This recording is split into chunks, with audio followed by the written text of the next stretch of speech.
Let us pray. Almighty and merciful God, we remember before you all poor and neglected persons whom it would be easy for us to forget, the homeless and the destitute, and all who have none to care for them. Help us to heal those who are broken in body or spirit and to turn their sorrow into joy. Grant this, Father, for the sake of your Son, who for our sake became poor, Jesus Christ our Lord. Amen. Well, good morning. I'm glad that you are here, and I hope you're enjoying this wonderful breakfast that has been prepared. Let's just take a moment to Chris, was it you? Who on your team cooked breakfast? Thank you all so much. It is a privilege for me to introduce to you Darian Wigfall. Darian is currently the executive director at St. Paul's Episcopal Church in Carondelet, where they have moved into, and he can say a little bit more about this, but I think what would be safe to say a little different way of doing church. Darian is running an organization there throughout the week that then helps to support various needs in the community, and then they're having church on Sundays as they always have, but a little bit of a different kind of a hybrid approach. Darian is an author, an activist, an arts organizer, and a DJ, an entrepreneur. We might have to bring you back to have some fun, Darian. He's very involved in many aspects of the community. In addition to his role at St. Paul's, he also runs a community-centered media company. And his work in the community includes being part of Forward Through Ferguson Racial Healing and Justice Fund Community Governance Board, and the St. Louis Area Violence Prevention Coalition. So this, Darian being here today, came out of a conversation that I was having with the rector of St. Paul's a little while ago, and about how we might be able to partner on some things. And Darian is going to talk about something that Zach Rugenstone is going to help us implement through our youth ministry with some needs that are on a regular basis, but especially at this time of year for those who are unhoused. Darian, welcome to St. Peter's. Thank you. Thank you to David. Thank you, Connor. Thank you to all of you for being here. I am going to talk about our service programs, but I kind of want to take you on a journey because you don't really know who I am. He talked about, some of the things that I do, but my history with this actual denomination goes back way further than I even realized. So, giving honor to God and all his children, I just want to thank you so much for having me here today. And I just wrote this yesterday, so forgive me if I have to read a little bit. My name is Darian Wigfall, as you just heard, and I'm here to tell you the truth. The truth is that churches we have come to know and love are great. They still provide a warm, traditional community space that we and our loved ones have attended for hundreds of years in this country and in this city in particular. But that's only half the truth, right? The other half is that the churches we love are dying. So they need to change in order to survive as an institution. Otherwise, I wouldn't be here today. Some of you may know that we're taking a hybrid approach to leadership and operating a church space at St. Paul's Episcopal Church in Carondelet on the south side of St. Louis City. And in order to save the church that community has loved all these years. And I actually grew up in a Baptist church in Creve Coeur from like 6 years old, I believe. And I'm 42 now. So since I started in November, we've been able to separate out the running of the facility and programmatic operations Monday through Saturday, which I now run, from the programming for Sunday, which is run by Pastor Rebecca Ragland. And so we have volunteers from St. Paul's congregation, and I've been able to help resolve some issues with Chaim House that the diocese owns so that we can prepare it for maybe having an immigrant family or refugee family from International Institute. And I've taken over the supervision of our free dinner program, which is every first and third Thursday of the month. And even we've added a winter warm-up service, which we do every Tuesday and Thursday morning from 10 a.m. to noon. And that's just for people that are unhoused to be able to come in and get warm or charge their phone, and courtesy of Laura, Deb, and now Terry, that come and volunteer to host, we have prepared food, sometimes sandwiches and chili and things like that. And it's been a great start, and I'm looking forward to the year ahead with the bold new vision that we imagine for St. Paul's. And when I was asked to speak, I wasn't told much about what I was supposed to say, so I stayed open to a message up until this week when Pastor Rebecca Ragland and I met with our communications director. So up until this week, I knew I was supposed to ask for help for our service programs like our free dinners and winter warm-up. And these things are great and deserve support. But after speaking with Pastor Rebecca at St. Paul's where I work, it became clear. I need to tell you exactly why this help is needed. Yes, there are people that need help in an economically depressed area. Yes, they are black and white, but our need didn't start in 2023 when I started working at St. Paul's. And if anything, it started in 1523, during the beginning of the global slave trade. And I'll explain.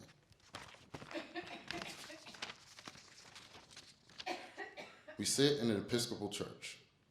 I'm sure most of you know this is an American extension of the Anglican Church or Church of England.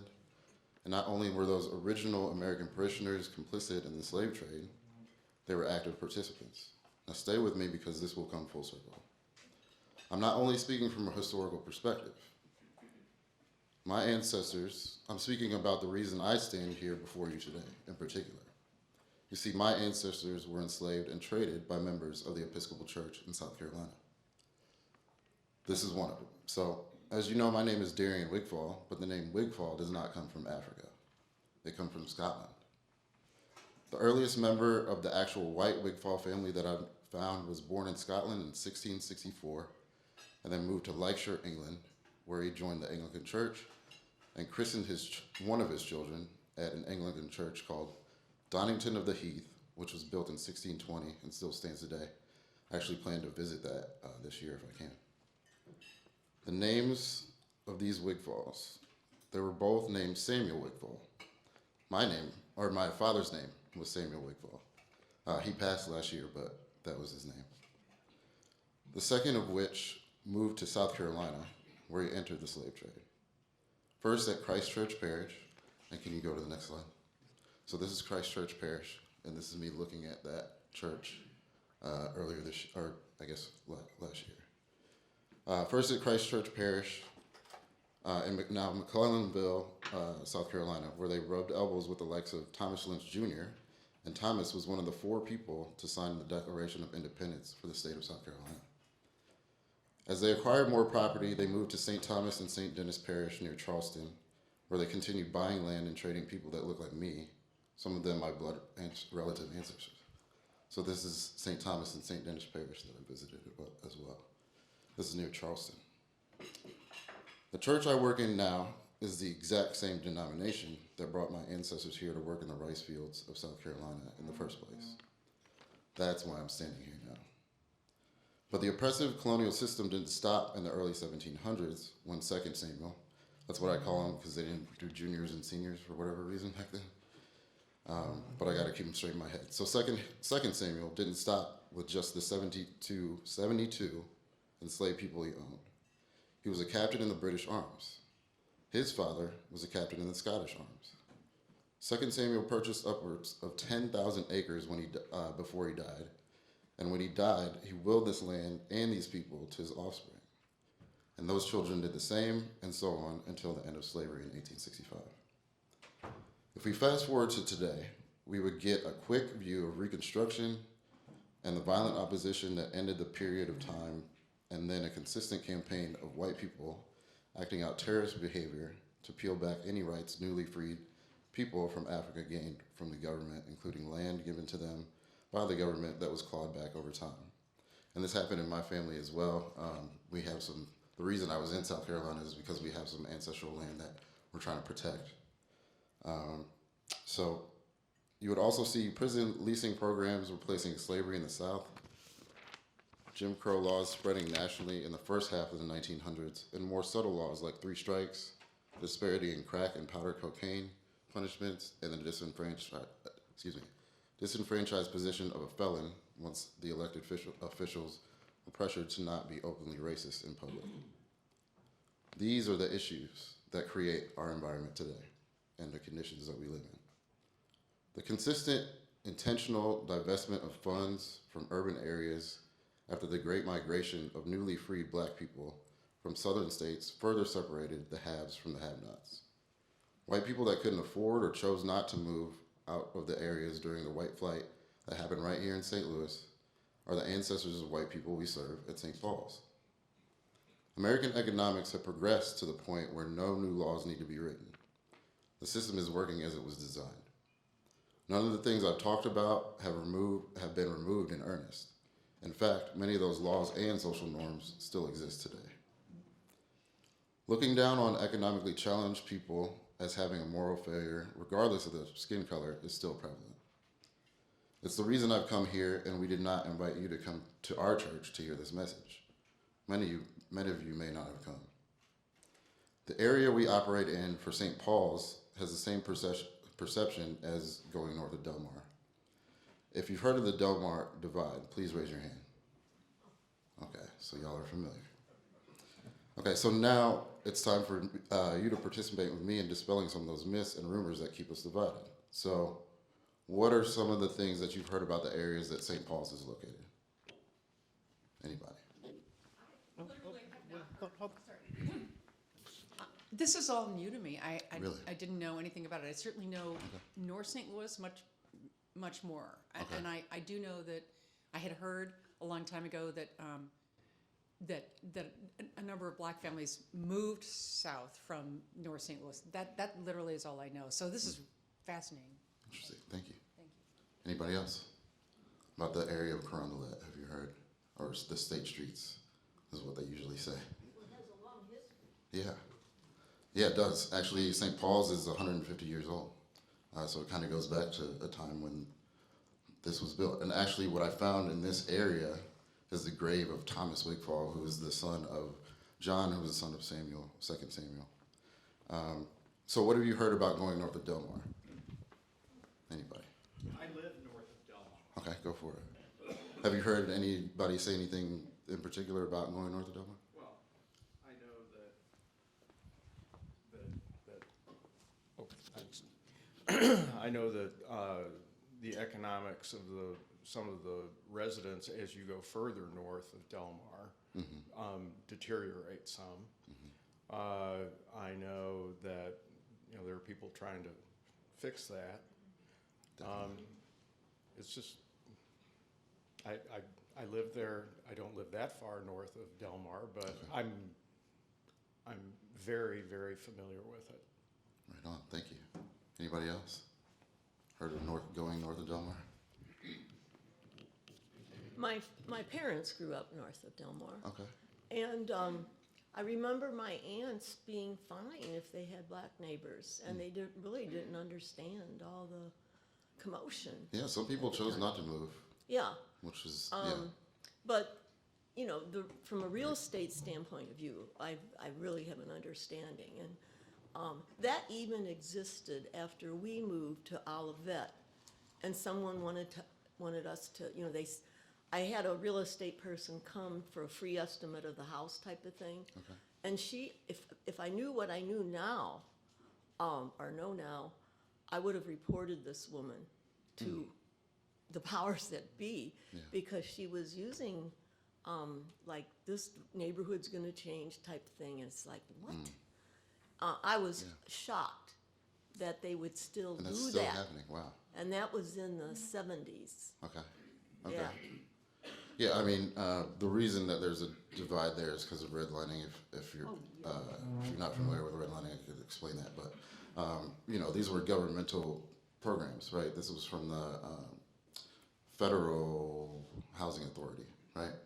This was allowed by our government in the early 1900s, which I talked about. Jim Crow. That's part of Jim Crow, is redlining. But yeah, so that there's a negative connotation. Yes.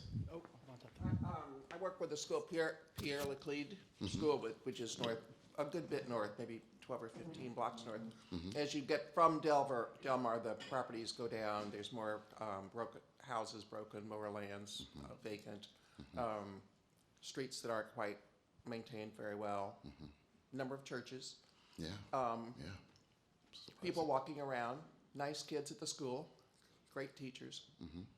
But definitely an area that could use, and what I'm hoping is that the Del Mar divide, that people will probably block by block by block move further north in the repair and the renovation. That would be amazing. And we got the NGA West being built up there too, which will bring a lot of activity. We'll see how that plays out. But yeah, basically what I'm using that to illustrate is that there's a similar connotation with a lot of people about the south side of St. Louis, especially in the state streets, in the Carondelet patch in Dutchtown area. So it's because it's economically depressed. It's not because the people are any different. Everybody is the same everywhere. And so these perceptions keep us divided and keep money flowing into rich areas like Ladue and not lower income areas like Carondelet.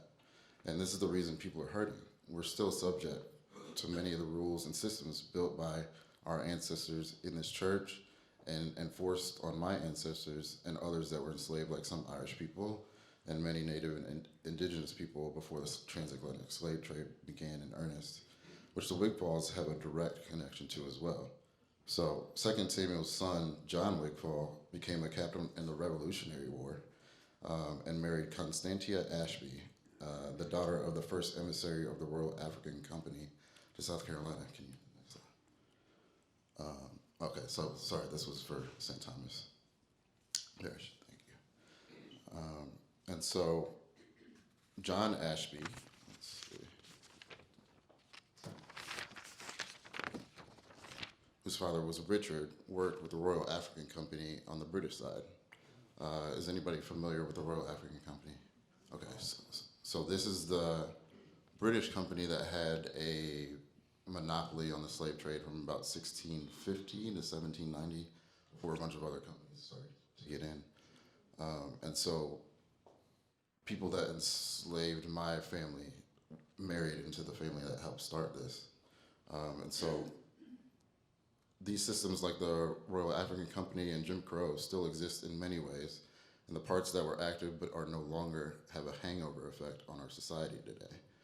And so this is why to provide basic needs for people suffering under the effects of the colonial history and context we find ourselves in is crucial. True, it is no fault of our own. The people that dreamed up the society are mostly dead and gone. However, we are not. We are here, and we're still suffering. When will we decide to change it? I'm asking for your help to change these conditions. Yes, we need people to help us expand our free meal program and to help us with our winter warm-up efforts, upcoming programs like after-school tutoring, teaching workshops and music concerts, health screenings, and more. But mostly, we need your help in interrogating your own thoughts around race, class, and humanity. We all have hearts, brains, and a nervous system that operate in similar ways from person to person. We should be using them to figure out ways to solve problems and bring people together instead of letting them be lazy and saying, I didn't do this, I shouldn't have to clean it up. Well, who else is going to clean it up if we don't? I can't call up 1 or 2 Samuel to come back and undo the work they did. I can only do what I can do to change things for the better, reversing much of the work that was done to create this world we live in now. The question is, will you join me? Some of the things we're doing to change St. Paul's are to reinvigorate our sanctuary by removing the permanently installed pews from our mobile seating, installing a curtain that can be closed when holding community meetings where people may be offended by the iconography of colonial times. We host a bi-monthly neighborhood meeting where we invite members of Carondelet to come and discuss the issues happening in the area, and we'll try to respond with proper support. But we can't do it alone. Can you go to the next slide? So we're looking to change. This is just a symbol for change. And this is what the sanctuary could look like with the curtain, and then the next one. And this is the sanctuary with the curtain open. This is a mock-up that our communications director did. So we'd like to have your support in divesting from the systems that oppress us all and reversing the effects of the laws and behaviors that this religious denomination in particular was and has been involved in since before the founding of this country, this state, this city, and this county. Thank you. Questions?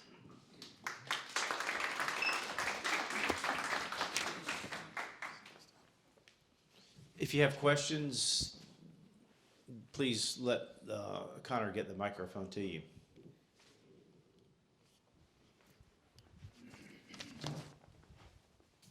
Can we get a copy of your written talk? Sure. I can definitely send that to you.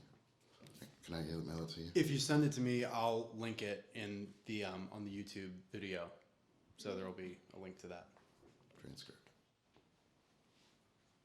I went off book a little bit, but not too much. So if you were asking each of us, if we each said, what do you need from us? What would be your list of priorities? We need more volunteers. I know I'm supposed to ask for money. I hate asking for money. So if you have money to give, please give it. We definitely have some bids coming up at Hyam House that I'm getting some contractors to work on so that we can get occupancy with the city, which is going to take quite a bit to get there. But really we need people that, so Laura and Deb are there with me every Tuesday and Thursday. So I would love to give one of them a break sometime, and all you really do is just sit there and listen to music, and if somebody unhoused comes in, we have a resource table, we just kind of point them to that, and then there's snacks and things like that. We will have after-school tutoring, so if there's anybody that was a former teacher, anything like that here, college professor, things like that, that could lend their expertise to that, that would be great. I'm assuming that's going to kind of start in March and springtime when it gets a little bit warmer. But yeah, mostly volunteers and just a little bit of money. And if you have ideas too. Darian, a couple things. One of which is what Rebecca and I had actually talked about with regard to, I think what you mentioned is the cold weather. Winter warm up. Yeah. Winter warm up. Yeah. And we had discussed our doing a drive of some sort to help provide some of the needs. Can you say a little bit about what winter warm up is and what the needs are for that? Sure. We're collecting coats and clothing items, really just things that will, gloves, socks, things that will keep people warm that are unhoused. We do have an abundance of clothes right now. I think what we really need right now is gloves and socks. We have some shoes too. We just got a bag of shoes. There's a woman named Sybil that works at, I guess she works at a shop where they give away clothes and things like that. So she brings bags and things like that in.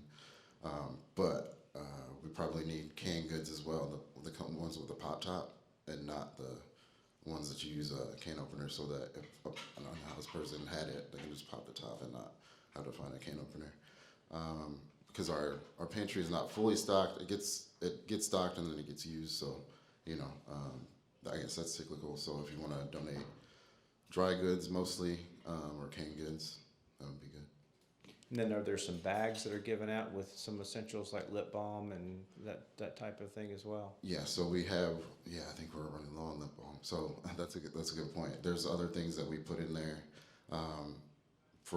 we kind of let people pick what they need, but the things like lip balm and things like that are getting low, and I think we run out of bags too, so we just let people take it. Little things like that, like bags to supply folks with probably something biodegradable, plastics, I don't know. But And then could you say something about the evolution of how you all got to this point of having community center during the week, church on the weekend in the same facility? Sure. So some of that is, like I said, I grew up in the church, and I witnessed even the church that I grew up in dwindle. So what we're trying to do is get the community to come to the space outside of just worship. And so they would be invited to the space more often than just Sundays, right? And then, honestly, to have people interact with folks that aren't in their income bracket, right? So whether you're a volunteer from our church or a volunteer from the neighborhood, and then folks that are unhoused are coming in, we need those conversations to happen so that we kind of understand each other better. I feel like, I'm sure all of us have done it. We drive past the person that's asking for money on the street or whatever, and I actually have put dollar bills in my little cubby hole so that I always have money to give out, because I feel terrible for that. But I did just a quick aside, I did a podcast with somebody from the Riverfront community that was unhoused. His name is JB, and one of the things that he said in the recordings that stuck out to me is like, I've never felt so invisible when people drive past me. And I was like, man, I feel that, right? Like, people, he's like, I've never seen so many people like look down in their cup holder or look down at their phone or whatever and not look in my eyes, right?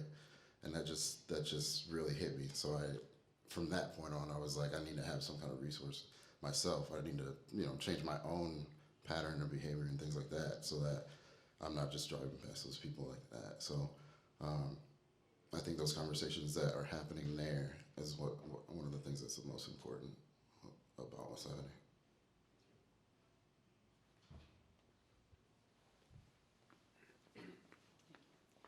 So, I was gonna organize this for Christmas and I didn't, I had the same issue of driving by people, and I was talking to Barbie Click at Trinity, and I said, I've heard some people say, well, you shouldn't give anything that just, you don't, they could be misused or could be somebody, whatever. And I said, I just don't know what to do, and I can't drive by someone if my grandchild's in the car. And so she said, well, what is your heart telling you to do? So just like you, I thought, I have to have something. So she had some really good suggestions, and it was just like a $10 gift card to McDonald's or White Castle, which is apparently open early and late, and people can get warm. I think it's 24 hours. Or Starbucks also. I know the Starbucks near me, right in the middle of Clayton, there's often an unhoused person warming up in there. So, I really want to prepare those little bags, but maybe that's something we could do maybe that's some way. So if I have it in the car, then I have something to give out. So maybe that's some way we could help. That's a good point. I'm actually going to Ethical Society after this, where my friend Amy Miller is the executive director. And before she was the executive director there, she was a therapist. And when I went to a group therapy session with her, one of the things that we did, because we're all empathic people in that group, we made little kits. It was like a granola bar, maybe some Tampax and some pads, some socks, toothbrush and a little toothpaste and things like that. So if you were to make those kits, those are something that even here could benefit from. Like, we need it down there because we probably have more of an unhoused population, but you can use that anywhere, right? Like, if you're driving around, you can give that out to the church parishioners, and like they can drive around with them, because they don't, for the most part, the granola bars that we were using didn't have chocolate and things like that would melt or whatever. But yeah, having those available then like changes the whole dynamic, right? Like, you're not even thinking about it. Oh, pull it out of the glove box or wherever it is and give it to the person. But yeah, thank you for that. I think we had another one right here. I was wondering, can you talk a little bit about your unhoused population? Do you have regular people coming? Are there certain hours? We have probably a handful of regular people that I know them by name and face that come to pretty much everything anytime it's open. I think one of them is like, he's not unhoused, but his housing situation is like tenuous, right? Like, it needs to be, it's an old house that needs to be fixed up and just hasn't. And so a lot of things have fallen into disrepair. He tried to fix it himself, and then it gets broken, all that kind of thing. But it does change over a lot. Like, most unhoused folks are transient, so they're moving around from place to place. But we do have a few folks that come on a regular basis. And then we also have folks that do have a home, but they just are like food insecure, right? So they just come and get a meal. And we see more families with that. Any other questions? Darian, thank you so much for being here today, and blessings on the good work that you're doing at St. Paul's, and we'll look forward to finding ways to support that. Sounds good. Thank you.